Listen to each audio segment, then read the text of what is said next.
Hello and welcome to tonight's reading.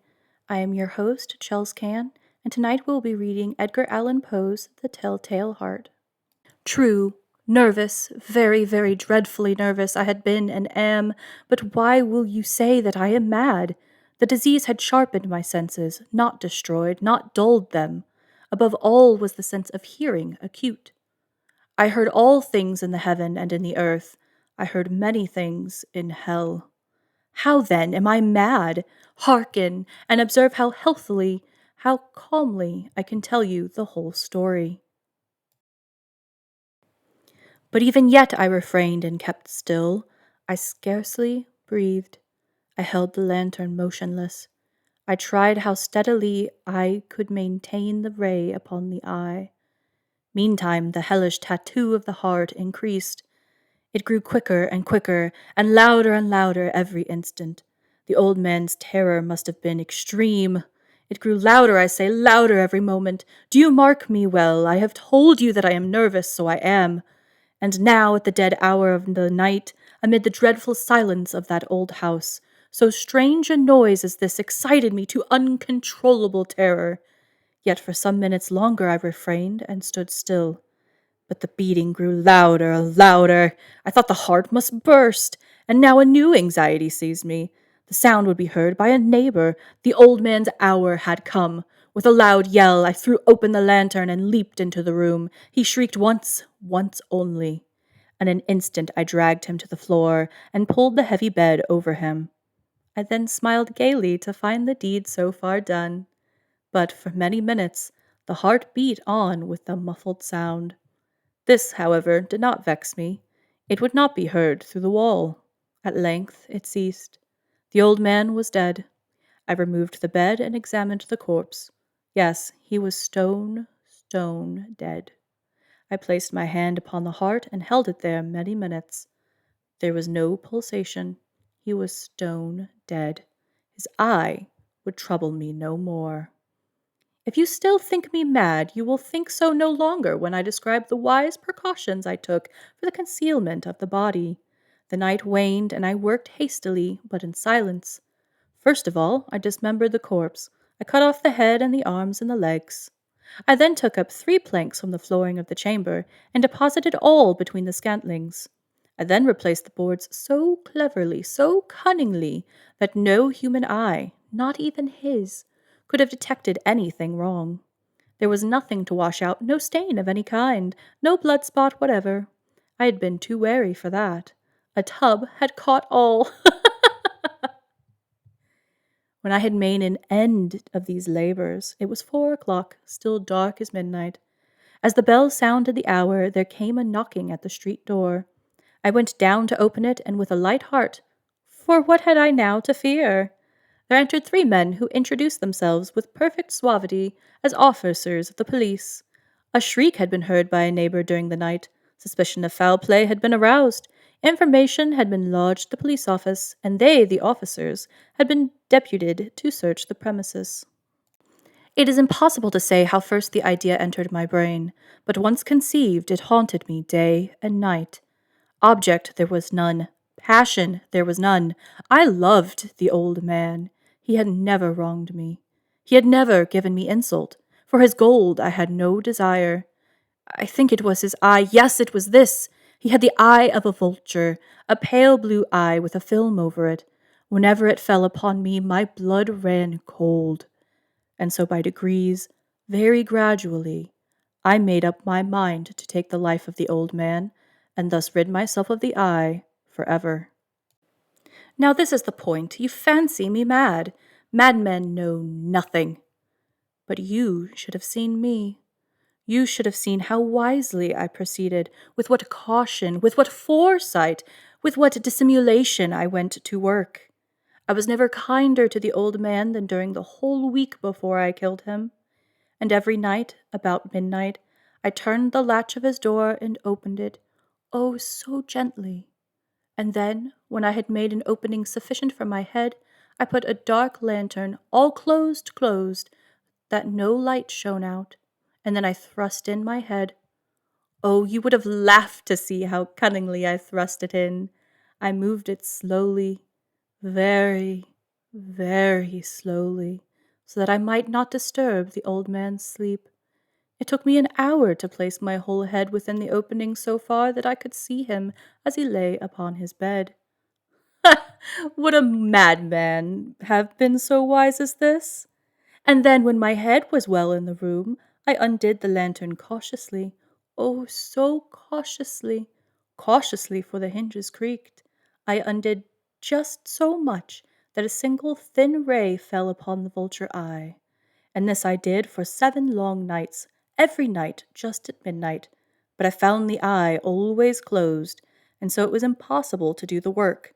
For it was not the old man who vexed me, but his evil eye. And every morning, when the day broke, I went boldly into the chamber and spoke courageously to him, calling him by name in a hearty tone, and inquiring how he has passed the night. So you see, he would have been a very profound old man indeed, to suspect that every night, just at 12, I looked upon him while he slept. Upon the 8th night, I was more than usually cautious in opening the door. A watch's minute hand moves more quickly than did mine. Never before that night had I felt the extent of my own powers, of my sagacity.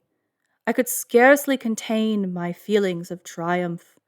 To think that there I was, opening the door little by little, and he had not even to dream of my secret deeds or thoughts. I fairly chuckled at the idea, and perhaps he heard me, for he moved on that bed suddenly, as if startled. Now you may think that I drew back, but no. His room was as dark as pitch with the thick darkness, for the shutters were close fastened through fear of robbers. And so I knew that he could not see the opening of the door, and I kept pushing it on steadily, steadily. I had my head in, and was about to open the lantern, when my thumb slipped upon the tin fastening, and the old man sprang up in bed, crying out, "Who's there?" I kept quite still and said nothing. For a whole hour I did not move a muscle, and in the meantime I did not hear him lie down. He was still sitting up in the bed listening, just as I have done night after night, hearkening to the death watches in the wall. Presently I heard a slight groan, and I knew it was the groan of mortal terror. It was not a groan of pain or of grief. Oh, no! It was the low, stifled sound that arises from the bottom of the soul when overcharged with awe. I knew the sound well. Many a night, just at midnight, when all the world slept, it was welled up from my own bosom, deepening, with its dreadful echo, the terrors that distracted me. I say I knew it well. I knew what the old man felt, and pitied him, although I chuckled at heart. I knew that he had been lying awake ever since the first slight noise, and when he had turned in the bed. His fears had been ever since growing upon him. He had been trying to fancy them causeless, but could not. He had been saying to himself, "It is nothing but the wind in the chimney, it is only a mouse crossing the floor, or it is merely a cricket which has made a single chirp." Yes, he had been trying to comfort himself with these suppositions, but he had found all in vain. All in vain, because death, in approaching him, had stalked with his black shadow before him and enveloped the victim, and it was the mournful influence of the unperceived shadow that caused him to feel, although he neither saw nor heard, to feel the presence of my head within the room. I smiled, for what had I to fear? I bade the gentleman welcome. The shriek, I said, was my own in a dream. The old man I mentioned was absent in the country. I took my visitors all over the house. I bade them search well. I led them at length to his chamber. I showed them his treasures, secure, undisturbed. In the enthusiasm of my confidence, I brought chairs into the room, and desired them here to rest from their fatigues, while I myself, in the wild audacity of my perfect triumph, placed my own seat upon the very spot beneath which reposed the corpse of the victim. The officers were satisfied. My manner had convinced them. I was singularly at ease. They sat, and while I answered cheerily, they chatted of familiar things. But ere long, I felt myself getting pale and wished them gone. My head ached, and I fancied a ringing in my ears, and still they sat and still chatted. The ringing became more distinct. It continued and became more distinct. I talked more freely to get rid of the feeling, but it continued and gained definiteness, until at length I found that the noise was not within my ears. When I had waited a long time, very patiently, without hearing him lie down, I resolved to open a very, very little crevice in the lantern. So I opened it, you cannot imagine how stealthily, until at length a simple dim ray, like the thread of a spider, shot out from the crevice and fell full upon the vulture eye. It was open, wide open, and I grew furious as I gazed upon it. I saw it with perfect distinctness, all a dull blue, with a hideous veil over it that chilled the very marrow in my bones. But I could see nothing of the old man's face or person, for I had directed the ray as if by instinct, precisely upon the damned spot. And have I not told you that what you mistake for madness is but over-acuteness of the sense? Now, I say, there came to my ears a low, dull, quick sound, such as a watch makes when enveloped in cotton. I knew that sound well, too. It was the beating of the old man's heart. It increased my fury, as the beating of a drum stimulates the soldier into courage. No doubt I now grew very pale, but I talked more fluently and with a heightened voice. Yet the sound increased, and what could I do? It was a low, dull, quick sound, much like the sound as a watch makes when enveloped in cotton. I gasped for breath, and yet the officers heard it not. I talked more quickly, more vehemently, but the noise steadily increased. I arose and argued about trifles in a high key and with violent gesticulations, but the noise steadily increased. Why would they not be gone?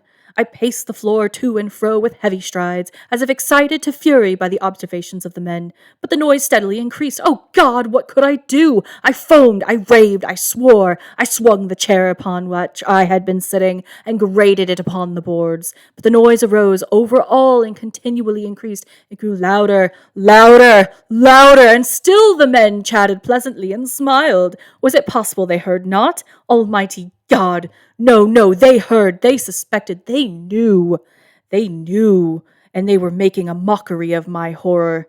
This I thought, and this I think. But anything was better than this agony. Anything was more tolerable than this derision. I could bear those hypocritical smiles no longer. I felt that I must scream or die, and now, again, hark! Louder! Villains! I shrieked. Dissemble no more. I admit the deed. Tear up the planks. Here. It is the beating of his hideous heart.